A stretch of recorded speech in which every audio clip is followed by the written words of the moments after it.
Dan ada lagi satu drama teman-teman.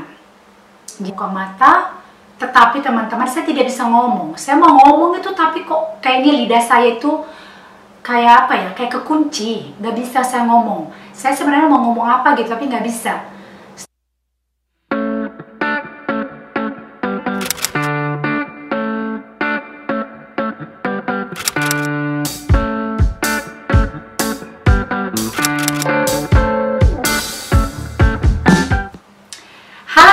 Semuanya, apa kabar? Selamat datang kembali di channel Keluarga Indo US. Seperti biasa, dadaku di sini, Mami Rita. Teman-teman, di bulan ini, bulan Desember, kita nggak berasa ya sudah masuk di bulan Desember. Di bulan Desember ini adalah ulang tahun Mima. Jadi bulan ini dia genap berusia 10 tahun, teman-teman. Dan karena Yemima berulang tahun di bulan ini, saya mau sharing dengan teman-teman semua pengalamanku melahirkan di Amerika. Tentu melahirkan itu pasti di mana-mana semuanya sama ya.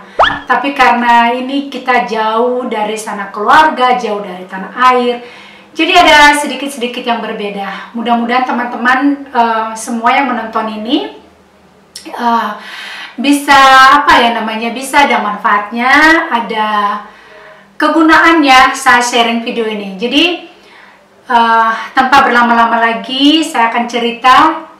Jadi saya punya Yemima ini teman-teman di usia kami di 3 tahun pernikahan. Jadi saya punya Yemima itu tidak bukan gampang, dan sebenarnya nggak susah juga ya, karena 3 tahun itu dibanding teman-teman ada yang menunggu 7 atau 10 tahun itu kita termasuk cepat, tapi tidak terlalu cepat juga. Jadi ya 3 tahun bagi saya waktu itu cukup lama, karena saat saya menikah saya ingin itu langsung punya anak teman-teman, tapi ternyata Tuhan berkehendak lain. Jadi Yemima itu ada di saat usia pernikahan kami 3 tahun. Baiklah, jadi setelah waktu itu saya positif hamil teman-teman. Itu kabarnya yang luar biasa sukacita sekali. Karena seperti tadi saya bilang, selama menunggu 3 tahun sampai akhirnya saya give up, saya menyerah. Dan ternyata di situ Tuhan bekerja. Saat kita sudah berserah, Tuhan ternyata memberikan saya berkat yang luar biasa, itu Yemima. Waktu itu luar biasa teman-teman, saya tuh bahagianya itu luar biasa sekali. Saya tuh tidak percaya saat saya melakukan tes pack itu, saya hampir menangis. Bukan hampir menangis, saya menangis waktu itu. Dan tapi di awal-awal di awal-awal kehamilan itu saya itu ada sedikit pendarahan, dan saya waktu itu sangat ketakutan saya akan kehilangan Yemima. Jadi dokter menyuruh saya untuk istirahat, untuk tidak mengangkat-ngangkat, bahkan mengangkat laundry sekalipun saya dibilang jangan, karena takut kegugurannya waktu itu. Jadi saya benar-benar take it easy, saya benar-benar tidak ada olahraga, tidak ada apa-apa. Dan teman-teman tahu waktu itu pada saat kehamilan ini saya itu naiknya 50 kilo teman-teman. Bisa bayangkan ya, 50 kilo itu besar sekali. Kalau teman-teman mau lihat ini seperti ini gambar saya tuh waktu hamil, ini besar sekali perut saya.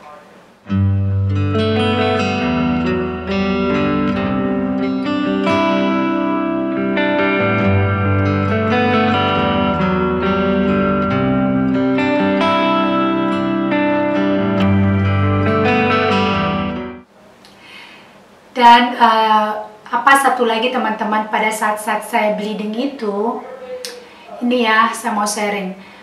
Saat kita tidak bisa memberikan kata-kata yang menyemangati atau mengencourage seseorang, sebaiknya kita tidak usah berkata-kata. Jadi ada salah satu teman waktu itu bilang begini ke saya saat masa-masa waktu hamil Yemima itu saya bleeding. Dia bilang begini,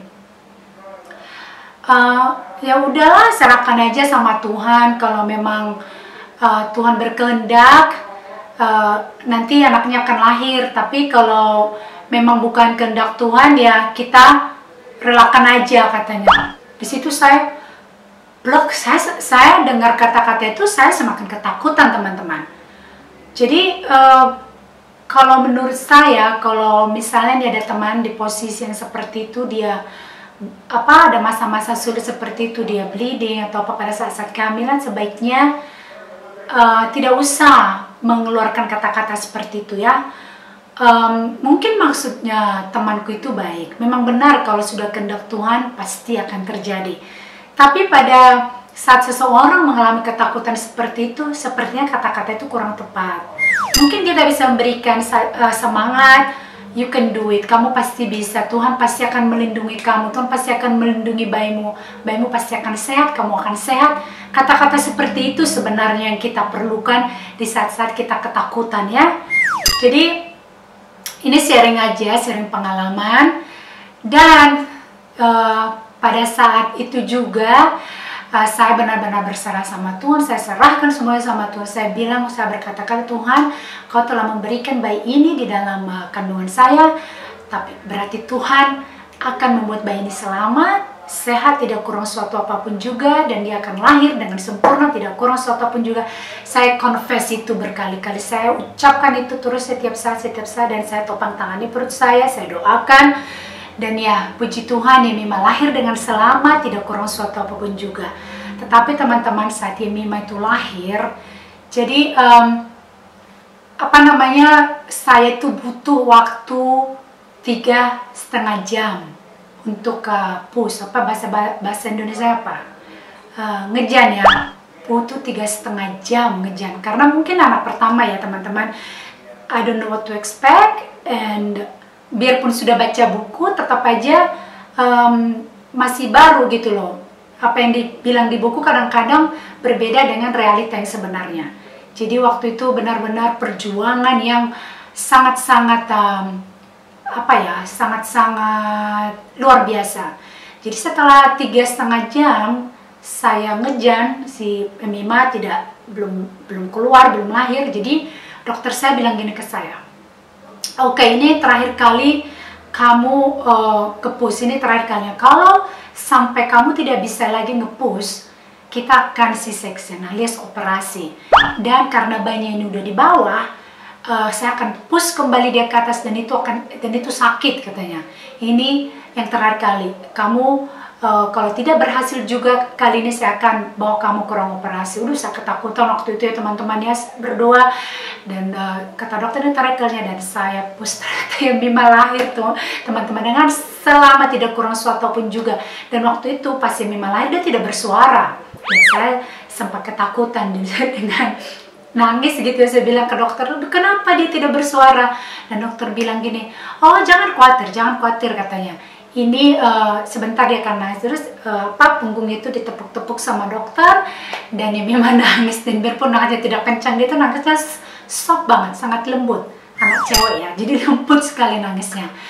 Dan teman-teman yang kalian tahu apa? Suami saya tidak mengambil video waktu itu karena dia sangat ketakutan.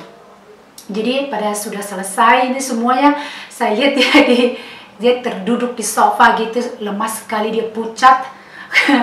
Dan setelah beberapa hari dia cerita, katanya gini, wah darah kamu itu banyak banget keluar, katanya itu sampai 1 ember penuh itu darah katanya.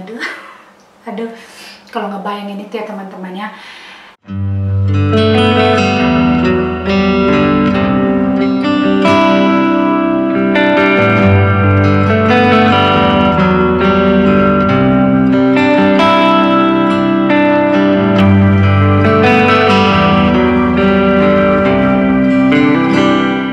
Dan ada lagi satu drama teman-teman.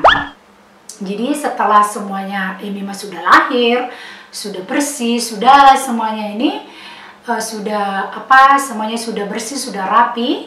Dokter kandungan saya sudah pulang, kita sudah say goodbye, bye semuanya. Dan tibalah saat-saatnya saya dipindahkan ke ruangan ibu dan anak. Jadi dari ruang bersalin, setelah kita udah stabil semuanya baik, kita dipindahkan ke ruangan ibu dan anak. Nah, saya pada saat saya berbaring, saya baik-baik aja, tidak ada satu tanda-tanda bahwa saya sakit atau pusing, enggak. Jadi mereka bawa kursi roda ya waktu itu ke kamar, Dibilang oke, kita akan pindah ke ruangan, dan saya dipindahkan ke kursi roda. Dan pada saat itu teman-teman, saya terduduk di kursi roda, tiba-tiba semuanya gelap. Plung, saya pingsan teman-teman. Dan katanya ini teman-teman, saya pingsan itu ada 10 menit. Bayangkan itu 10 menit, dan mereka ngecek darah saya normal, semuanya normal. Jadi mereka pun kebingungan kenapa saya pingsan. Dan saya tuh dikasih apa itu yang aroma yang strong gitu, alkohol atau apalah itu, ditaruh di hidung saya. Saya tidak bangun-bangun. Tapi pada saat itu saya dengar ada suara, tapi kayaknya suara itu jauh sekali. Saya dengar ada orang manggil-manggil gitu loh, tapi suara itu jauh sekali. Dan suami saya tuh bilang, ini kenapa? Apa yang terjadi? Kenapa? Dan setelah 10 menit akhirnya saya membuka mata. Tetapi teman-teman, saya tidak bisa ngomong. Saya mau ngomong itu, tapi kok kayaknya lidah saya itu kayak apa ya, kayak kekunci. Gak bisa saya ngomong. Saya sebenarnya mau ngomong apa gitu, tapi gak bisa. Setelah akhirnya beberapa menit kemudian, akhirnya lidah saya ini langsung keluar kata-kata. Dan itu, aduh, itu saya juga gak ngerti kenapa terjadi seperti itu. Dan itu benar-benar suatu, apa ya, kalau suami saya itu cerita, dia bilang dia sangat ketakutan waktu itu. Dia bilang, saya nggak tahu apa yang terjadi dengan kamu, semuanya normal, semuanya baik-baik aja, tapi kenapa kamu seperti itu, katanya. Dan aku juga tidak tahu apakah mungkin karena saya jauh dari keluarga, tidak ada siapa-siapa di situ, hanya ada suami, dan bahasa berbeda ya, semuanya pakai bahasa Inggris, sementara kita biasa pakai bahasa Indonesia, pakai bahasa Batak. Saya juga tidak tahu apakah karena itu, dan saya shock, saya juga tidak mengerti itu. Jadi akhirnya ini dokter kandungan saya ini orangnya sangat luar biasa sekali teman-teman. Dan waktu itu katanya dia sedang makan malam nih di rumahnya, dia diteleponin. Dan tahu nggak teman-teman, padahal dia tuh udah nggak duty, udah nggak ada sama sekali, dia datang loh. Dia datang ke rumah sakit, tapi dia tidak pakai baju dinas karena memang dia tidak dinas. Dia dengan pakai baju kasual gitu, dengan pakai jaket dia datang. Terus dia tuh baik banget, dia tuh dokter saya ini luar biasa baik sekali. Dia bilang, oh dear, kamu kenapa? Kamu baik-baik saja kak? Kamu kenapa? Cerita. Kenapa? Perasaan kamu seperti apa? Saya bilang, saya baik-baik aja, saya cuma merasa lemas aja. Terus dia bilang, kak, itu, aduh, aku tuh sampai nggak bisa berkata-kata. Jadi dia tuh menyelimutin, aduh, benar-benar seperti seorang bapak ke anaknya. Saya diselimutin, sampai saya dipijat-pijat sama dia. Dan luar biasa nih dokter, sangat-sangat top sekali. Jadi sampai sekarang saya masih keep ini dokter, biarpun saya sudah pindah ya. Dulu rumah saya dekat dengan prakteknya dia, dan kami pindah kira-kira 45 menit. Saya tetap keep ini dia dokter, karena ini dokter luar biasa sekali. Dan akhirnya besok, karena saya kondisi seperti itu, jadi saya di keep di ruangan bersalin, karena peralatan-peralatan di situ lebih lengkap dibanding di ruangan ibu dan anak. Dan besokan harinya saya dipindahkan ke ruangan ibu dan anak. Puji Tuhan teman-teman, saya sehat, tidak kurang suatu apapun juga, dan Mima juga sehat waktu itu, tidak ada kurang suatu apapun. Jadi itu berkat Tuhan yang luar biasa. Jadi kalau diingat-ingat ya kejadian itu, sepertinya kita tidak bisa melangkah. Sepertinya itu kejadian-kejadian kita alami itu tidak akan bisa kita lalui tanpa kuasa Tuhan. Mima, sudah mandi, sudah segar, sudah mandi sayang, sudah mandi, sudah segar, sudah cakep ya nak ya, sudah cakep ya, bilang apa sama Daddy? Terima kasih Daddy, terima kasih. Bentar lagi Mima mau makan. Mima mau makan ya. Mima mau makan apa? Mau makan apa? Mau minum susu dong. Ya. Capek ya nak ya. Wah, lihat dong posisi Mima tidur udah seperti pasrah. Saya capek banget. Capek terus. Ayo, mana senyumnya? Senyum. Senyum